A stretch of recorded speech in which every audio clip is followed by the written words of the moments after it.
À la une de l'actualité, la réaction du gouvernement à l'arrestation de Burkinabés à Bouaké en Côte d'Ivoire. L'exécutif annonce des dispositions en faveur de ces 30 Burkinabés désormais entre les mains de la justice ivoirienne pour avoir violé la mesure de la quarantaine. Novembre 2020, élection ou transition politique, c'est la grande question du jour. Face à la recrudescence des attaques terroristes et ses conséquences, de plus en plus de voix s'élèvent pour exiger un report des élections assorti d'une transition politique, le temps d'apaiser la situation. Qu'en pensent les composantes de la classe politique? Les différents points de vue suivis de l'analyse d'un politologue, c'est à suivre dans quelques instants. Élections de novembre, justement, pas question de les reporter. Quand des partis politiques brandissent l'insécurité comme motif d'un éventuel report du scrutin, la COP oppose un non catégorique. La coordination nationale des OSC appelle à la tenue des échéances électorales à bonne date. Toute autre alternative violera la Constitution, prévient-elle. Bonsoir à tous, merci de nous rester fidèles. Le Conseil des ministres fait le point sur le projet d'acquisition des 300 ambulances annoncées en 2018. Et on apprend que 185 ont déjà été acquises. Le gouvernement qui s'est également prononcé sur la question de la réouverture des frontières terrestres et aériennes. Et c'est l'occasion pour lui de réagir à l'interpellation des 30 Burkinabés entrés frauduleusement en Côte d'Ivoire. Arsène Koditamde nous fait le point. Ce 9 juin, des voyageurs en provenance du Burkina Faso ont été interceptés à Bouaké en territoire ivoirien, puis remis à la justice pour non-respect de la fermeture des frontières. Selon Rémi Danginou, le ministre en charge des Burkinabés de l'extérieur travaille à trouver une solution à cette situation. Le ministère en charge de cette question-là prendra toutes les dispositions pour s'occuper de nos concitoyens dans cette situation. Mais rappelez que les frontières sont fermées et que nous devons attendre justement cette ouverture-là avant de faire ce genre de passage de frontières. Avec la Côte d'Ivoire, nous avons le traité des métiers de coopération qui vont faciliter un certain nombre de choses. Mais vous devez savoir que ce qui s'est fait avec les Burkinabés qu'on a vus se fait dans tous les sens. C'est parce que simplement, ce sont des Burkinabés qui ont été pris. Sinon, les populations essaient de contourner. Et malheureusement, dans la situation de Covid, ça peut créer un certain nombre de problèmes. La fermeture des frontières, dernière mesure à résister encore à la levée progressive des restrictions imposées dans le cadre de la lutte contre la Covid-19. Au sein des espaces communautaires sous-régionaux, la concertation serait en cours pour une levée collective du verrou afin de permettre la circulation des biens et des personnes. Rien ne sert d'ouvrir les frontières du Burkina si la Côte d'Ivoire, vous voyez, ne les a pas ouvertes ou le Ghana ne les a pas faites. Donc, au niveau de l'UEMOA, au niveau de la CEDEAO, il y a des concertations qui sont mises en place pour justement avoir une date concertée d'ouverture, mais également les mêmes pratiques à mettre en œuvre. C'est d'ailleurs pour ça que, je l'ai dit tantôt, la ministre en charge de la Santé nous a présenté un certain nombre d'éléments susceptibles donc d'être mis en œuvre selon les différents scénarios qui sont arrêtés pour cette réouverture-là. Le 18 octobre 2018, le Conseil des ministres autorisait l'acquisition de 300 ambulances au profit des formations sanitaires du Burkina Faso. 185 ont été réceptionnées depuis mars et vont bientôt être distribuées. Le Conseil a décidé que les 185 ambulances déjà présentes donc seront réparties selon les critères de priorité qui sont entre autres les communes qui n'ont jamais eu, n'ont pas encore eu d'ambulance, les communes selon donc le nombre de formations sanitaires et les communes qui sont les plus distantes des centres de référence. Il reste donc 115 ambulances qui doivent être réceptionnées courant fin juillet 2020. Et le Conseil a décidé que ces 115 restantes seront donc attribuées au fur et à mesure de leur arrivée sur le territoire national. Cette année, les prévisions météorologiques annoncent des quantités de pluie supérieures au cumul moyen de la période allant de 1981 à 2010. Le gouvernement appelle donc les populations à la vigilance et au strict respect des mesures d'occupation des espaces. La grande question ce soir, novembre 2020, faut-il aller aux élections ou au contraire instaurer une transition politique? La classe politique est divisée sur la question. Quand le chef de file de l'opposition politique et la majorité présidentielle sont unanimes qu'il faut les organiser malgré le délitement de la situation sécuritaire, en face, un autre courant se veut catégorique l'opposition non affiliée et quelques partis posent des préalables aux élections. Quelles sont les implications des différentes positions? Que faut-il en fin de compte? En plus d'un politologue, Abdourazak Traoré a donné la parole aux différents camps. C'est le grand format de cette édition. Suivez. Élections de novembre prochain se tiendront pas. La guerre des opinions est déclenchée, si bien que d'aucuns n'hésitent plus à se demander s'il faut véritablement organiser le scrutin couplé ou s'il faut penser à une transition politique comme en 2014. Le pays va à volo du fait de l'insécurité. Sur la question, la majorité présidentielle est intraitable. Rien ne peut justifier le report des élections à l'étape actuelle des choses. Nous ne voyons pas l'opportunité qu'on le proroge pour quelque raison que ce soit. Donc nous savons que le pays est dans une situation particulière liée à l'insécurité, mais d'autres pays qui rencontrent les mêmes difficultés, sinon des difficultés plus graves que notre pays dans ces domaines-là, ont tenu leurs élections. Et si le Burkina déroge à la règle, nous allons entrer dans l'histoire comme étant le premier pays de la sous-région qui, du fait de l'insécurité, n'a pas pu renouveler ses institutions. Au chef de file de l'opposition politique, c'est le même discours depuis plusieurs mois. Les positions n'ont pas changé. Zéphirin Diabré a été on ne peut plus clair lors de son adresse de fin d'année au Burkinabé.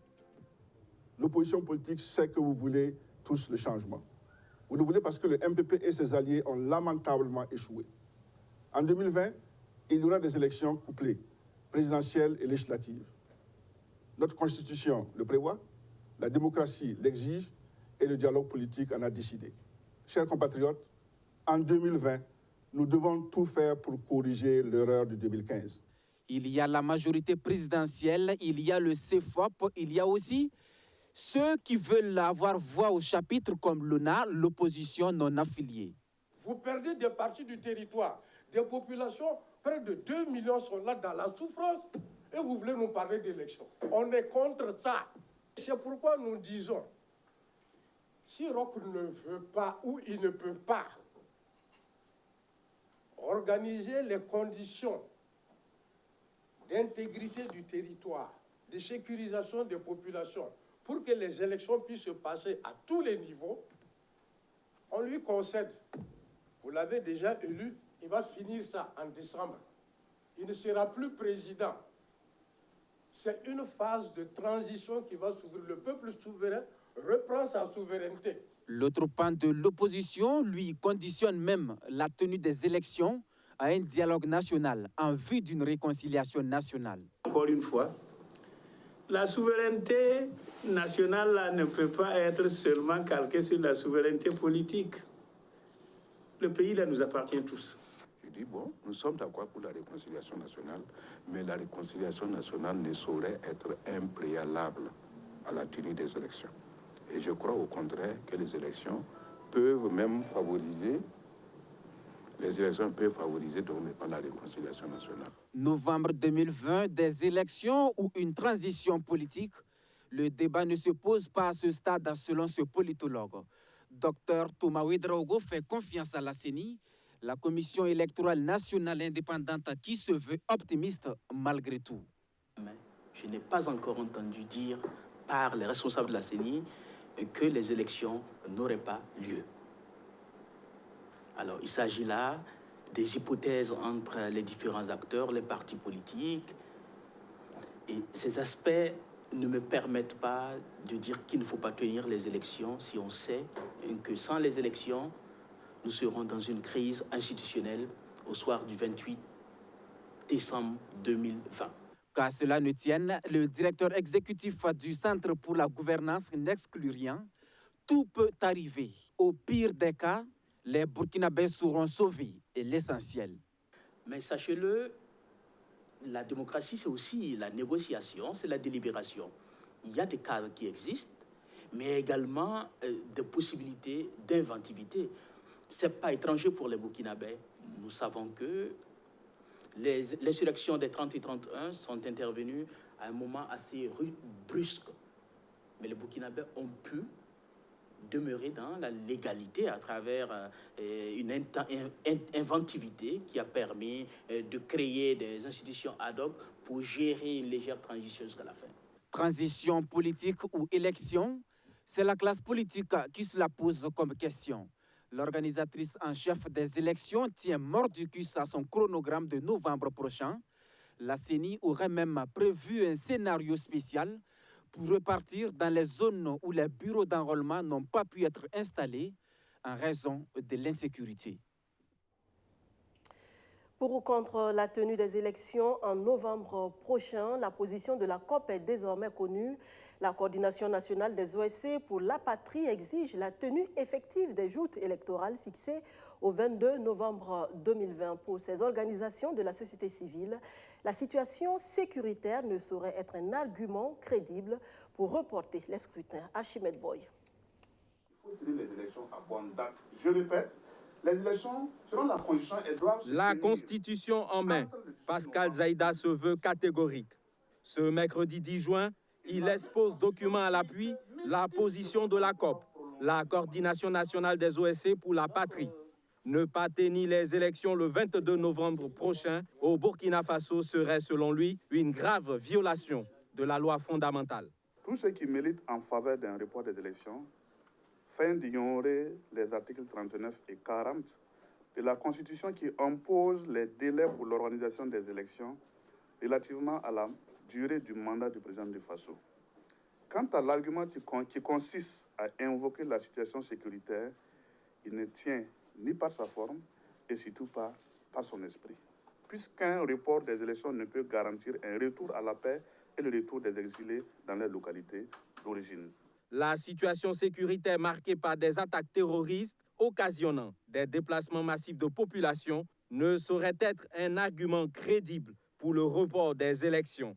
Selon la COP, la Commission électorale nationale indépendante prévoit un mécanisme pour le vote des déplacés internes. La CENI, avec l'appui de PNUD et de l'Union européenne, a publié en janvier de cette année un rapport d'étude sur le vote des déplacés internes.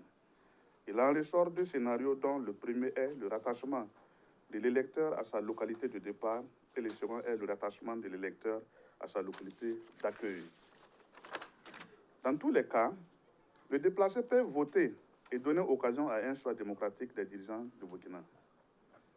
Le premier scénario vient confirmer que l'incapacité de vote dans sa localité de départ n'est pas un argument qui pourrait altérer la qualité de vote d'un citoyen. Récemment, des partis politiques réunis au sein de l'opposition non affiliée demandaient un report des élections et la mise en place d'un régime de transition dès la fin du présent mandat du président du Faso. La COP y voit là un deal politique. Nous disons à ces partis politiques-là, qui demandent même s'il y a une possibilité d'aller à un gouvernement d'union nationale. Ça ne marchera pas. Gouvernement d'union nationale, pourquoi? Mais il y en a qui pensent que le Burkina, c'est un gâteau, quoi. C'est-à-dire qu'un gâteau d'anniversaire où on prépare et puis après on coupe, on donne à chacun. Il faut que ça s'arrête. Et nous disons au président du Faso, tout comme l'article 37, il s'est levé lui-même, il s'est battu, nous allons nous battre pour que les élections se tiennent. Par ailleurs, la coordination nationale des OSC pour la patrie invite le pouvoir en place à se pencher sur la situation sécuritaire à l'est du pays. L'insécurité dans la région de l'Est qui mobilise la deuxième personnalité de l'État et ses collaborateurs. Le 8 et 9 juin 2020, des élus nationaux avec à leur tête le chef du Parlement, Bala Alassane Sakandé, ont séjourné dans cette partie du pays. Entre visites aux différentes entités à Fadangourma et dont aux déplacés internes, la mission aura permis à l'Assemblée nationale de communier avec les forces vives de la région. Majid Bakouan. Des agents venus respectivement des ministères en charge de la sécurité et de l'action humanitaire échangent ici avec les élus locaux de la région de l'Est sur la mise en œuvre de la loi sur les volontaires pour la défense de la patrie et la gestion de la prise en charge des déplacés internes. Ensuite, le président de la Commission électorale nationale indépendante CENI fait le point sur l'option de son institution pour l'organisation des élections de 2020 dans ce contexte d'insécurité. Les conclusions de tous ces cadres de concertation ont fait l'objet d'un rapport qui sera transmis à l'exécutif burkinabé. Nous sommes passés de région à région. Voilà ce que nous avons entendu. Voilà ce que vivent des populations qui nous ont élus. Et nous allons également passer l'information à l'exécutif, parce que nous sommes du législatif. C'est ceux qui parlent beaucoup là et qui n'ont rien là. C'est ça, les députés. Mais on peut parler pour régler un problème. Nous allons transmettre à qui le doit ce que nous avons entendu, ce que nous avons vu. Cette rencontre d'envergure initiée par la représentation nationale a été l'occasion pour Bala Alassane Sakandé d'appeler à l'unité nationale pour venir à bout du terrorisme. L'ennemi ne vient pas de dehors. Si c'était un ennemi qui venait de dehors, visible, je pense qu'on n'a même pas besoin d'engager un tiers de nos forces de défense et de sécurité pour régler le compte à ces malfrats. Ces ennemis, ce sont des ennemis de l'intérieur. Ce sont nos frères, nos enfants, nos maris, nos femmes, nos parents qui ont pris le mauvais chemin. On doit pouvoir se parler. On doit pouvoir avoir le courage de dire à un frère, à un cousin, à un oncle qui est égaré, qui se trouve dans cette situation, pour dire, mon frère, écoute, là où tu vas là, la solution de ton problème d'emploi ou la solution du problème que tu penses résoudre par les armes n'est pas là-bas. Nous devons avoir ce courage-là. Ce n'est pas une question d'être intellectuel ou pas, c'est une question d'être burkinabé. En marge des 48 heures de travaux, Bala Alassane Sakandé a rencontré à huis clos les responsables de la défense et de la sécurité de la région de l'Est. Une immersion au cœur du cadre opérationnel sécuritaire pour mieux cerner les réalités de la lutte contre le terrorisme. Le dernier acte du séjour de travail du chef du Parlement dans la région de l'Est a porté sur un don de 50 tonnes de vivres aux déplacés internes. Tous unis, nous triompherons du terrorisme. Foi du président de l'Assemblée nationale. Du soutien pour les populations de la région de l'Est, soutien également aux populations du secteur 29 de Bobo-Dioulasso dans la région des Hauts-Bassins. Les habitants sommés de déguerpir dans la zone non lotie obtiennent l'appui du mouvement de solidarité pour le droit au logement. Le MSP Drôle les rassure, leurs droits ne seront pas violés. Un message encourageant pour ces populations dans l'incertitude depuis des semaines. Soto Justin Dabiré. Incertitude et inquiétude, des sentiments qui hantent le sommeil des résidents de la zone non lotie du secteur 29 de Bobo-Dioulasso. Même si l'ultimatum du maire de l'arrondissement 7 n'est pas mis en exécution plus d'un mois après, ce sont des populations qui restent sur le qui-vive. Nous appelons le gouvernement et toute personne ou entité ayant le pouvoir ou les moyens pour nous aider à trouver une issue favorable à tous. Sachant que la décision du maire de nous déguerpir peut s'appliquer à chaque instant, nous continuons toujours d'entamer des démarches administratives tout en respectant nos lois. Mais nous sommes toujours dans l'incertitude. Le maire de l'arrondissement 7 de Bobo-Dioulasso tient toujours son projet de déguerpissement des populations de la zone non lotie du secteur 29. Des résidents qui poursuivent les actions de plaidoyer.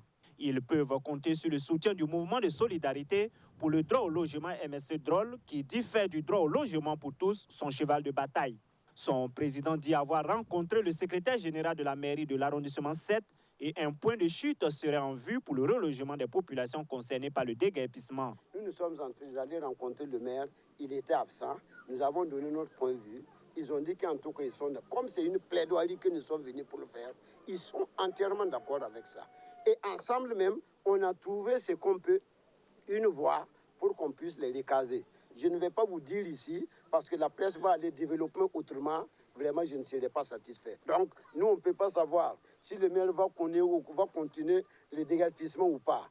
Tout ce que nous savons, en tout cas, ce qu'on a écouté hier selon les techniciens, je pense que si effectivement, ils sont sincères dans ce qu'on a arrêté, je pense qu'il n'y aura pas de déguerpissement. On a négocié une trame d'accueil. S'il y a la trame d'accueil vraiment va prendre ceux-là qui doivent avoir leur patience.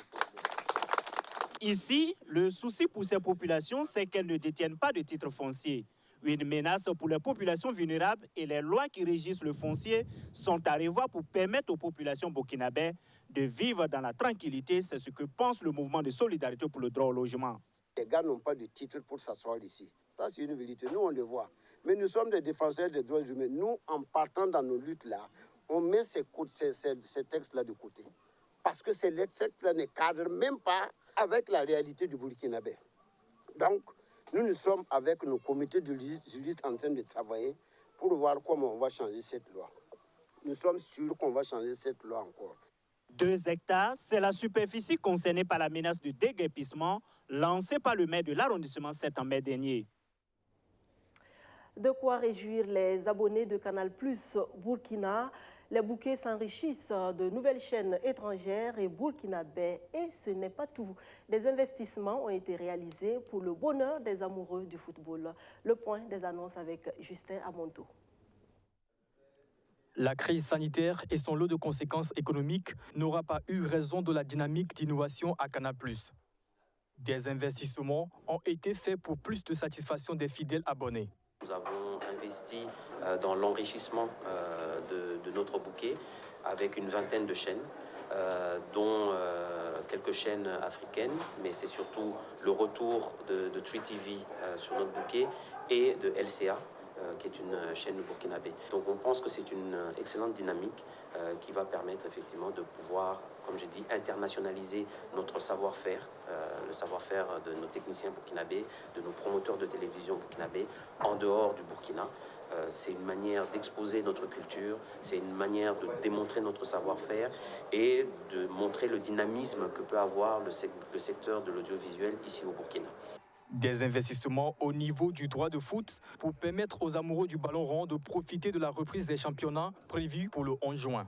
C'est un investissement effectivement que l'on fait pour satisfaire nos clients, satisfaire les footeux qui pendant 3 mois, pour des raisons sanitaires, n'ont pas pu assister à des matchs puisque les matchs avaient été suspendus pour des raisons sanitaires. Pour les amoureux de séries, Canal+ a une nouvelle création originale pour eux, Cacao. Une série 100% africaine tournée essentiellement en Côte d'Ivoire. La série sera disponible dès le 15 juin sur Canal+ Ouest. C'est notre fierté parce qu'on peut démontrer que nos pays, notre continent est capable de produire des bonnes choses, est capable de produire du contenu riche, que ce soit en qualité, que ce soit d'un point de vue thématique, puisque ce sont des thèmes qui nous touchent un peu au quotidien. Avec ça, on a rajouté effectivement la partie générosité. Et donc, on a un bonus sur 15 jours à tout canal. Un abonné Access à 5 000 francs, qui se réabonne à 10 000 francs, aura pendant 15 jours accès aux chaînes tout canal qui coûtent 40 000 francs. Donc ça, c'est le bonus que l'on donne pour permettre aux uns et aux autres, non seulement de suivre la reprise des championnats, mais de pouvoir suivre aussi finalement cette série star qui est Cacao. C'est vraiment une production africaine qui a regroupé vraiment la crème par rapport à son casting pour ce film. Je crois que c'est un film à voir et si c'était à refaire, je pense que ce serait l'occasion encore qu'on puisse faire ça. Et moi, je pense que l'opportunité que Canal+ a offert justement à la production de Alex Ogou, c'est vraiment pour que les images africaines restent pour les Africains. Des programmes de divertissement au profit des personnes confinées dans des centres mis en place par la coordination de lutte contre la Covid-19, mais aussi une vaste campagne de sensibilisation sur le rôle des parents dans la protection des enfants face aux programmes télé. En cette période de pluie, plus de 250 techniciens sont disponibles pour intervenir en cas de panne. Nouvelle ambition, nouveau siège pour la société Global Corporation Group. L'import-export, la logistique et le e-commerce sont ses domaines d'intervention. L'inauguration de ce siège est un nouveau départ. La société veut affirmer sa suprématie dans tous ces secteurs cités. Juliette Tougouri, Rémi Lambert-Nébier. Exerçant dans l'import-export, la logistique et le e-commerce, la société Global Corporation Group veut ancrer sa présence dans le monde des affaires au Burkina Faso. Une ambition matérialisée par la création d'un nouveau siège situé au quartier 1200 logements de Ouagadougou. Bon, les objectifs de Global Corporation Group sont vraiment divers. Parce que d'abord, nous tendons vers le leadership. On veut faciliter aussi l'importation de divers marchandises, notamment les véhicules, les types de marchandises qu'on a du mal à trouver ici. On a des partenaires à l'étranger qui sont vraiment aptes à vraiment collaborer avec nous dans la fiabilité, la spontanéité et puis la diversité. Donc nous tendons vraiment à faciliter tout ce qui est stratégie de développement des entreprises par des systèmes de management de coaching et de formation. Voilà, de formation diverses. On a vu vraiment la nécessité de créer vraiment cette entreprise pour asseoir les directions des différents départements que nous avons créés déjà, à savoir le transit logistique, le dédouanement des véhicules et marchandises, le e-commerce import-export et le volet des formations et location d'engins. Global Corporation Group compte également partager son savoir-faire par la formation. Il offre plusieurs gammes de formations dans divers domaines d'activité. Nous avons les formations dans le domaine professionnel, c'est-à-dire des travailleurs déjà qui ont acquis des expériences dans les divers domaines, qui n'ont pas forcément déjà entamé des études dans ce sens-là, mais qui sont quand même polyvalents et techniquement posés. Nous les offrons des formations pour les encadrer, pour les suivre, afin qu'ils optimisent la rentabilité au niveau de leurs activités. Et aussi les diplômés et les travailleurs qui souhaiteraient vraiment approfondir leurs connaissances dans les différentes formations que nous allons offrir. Bon, on peut dire pour les formations un peu industrielles, on a le CAP, le BP jusqu'au bac technique. Voilà. Et aussi les formations un peu plus poussées comme le management et autres. Nous exigeons quand même des diplômes un peu plus poussés, notamment la licence, le doctorat, le master. Voilà. Le groupe est nanti d'une dizaine d'années d'expérience et a à son actif environ 1000 personnes formées dans plusieurs domaines de compétences allant de la mécanique au secteur de la santé, de la bureautique et des statistiques. Le point du jour sur la pandémie de coronavirus au Burkina Faso. 133 échantillons analysés, pas de nouveaux cas confirmés. 12 nouvelles guérisons viennent porter à 790 le total des guérisons. À noter qu'il ne reste plus que 48 cas sous traitement. Le Burkina Faso qui s'achemine vers une sortie de crise liée à la pandémie. Pendant ce temps, en Italie, où la maladie a fait plus de 34 000 morts, la bataille judiciaire contre la gestion de la crise est enclenchée. Une cinquantaine de plaintes a été déposée. Ils sont les premiers à mener une action de groupe en justice pour dénoncer la gestion de la crise du coronavirus en Italie. Dans ce pays où le virus a fait 34 000 morts, c'est au parquet de Bergame, ville épicentre de l'épidémie, qu'ils ont déposé leur plainte. Tous sont membres du comité Vérité et Justice pour les victimes du Covid-19, né sur Facebook. Ils ont émis une cinquantaine de plaintes, mais beaucoup d'autres sont en préparation.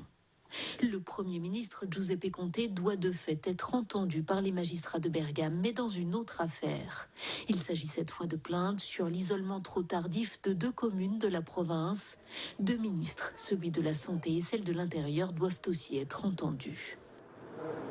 Les plaintes contre X de l'action collective recèlent des témoignages plus déchirants les uns que les autres, comme celui de cette femme dont le père a été refusé aux urgences de Bergame, faute de lit, avant d'y être admis et d'y mourir. Elle n'a pas été appelée lorsqu'il est mort, un oubli. Certains racontent aussi ne pas avoir été informés du lieu où la dépouille de leurs proches avait été transportée et incinérée. L'objectif, c'est d'obtenir justice et de comprendre si quelqu'un est responsable de tout cela, dit cette plaignante. Nous ne parlons pas des soignants qui eux-mêmes ont été victimes et laissés seuls face à cette situation dévastatrice.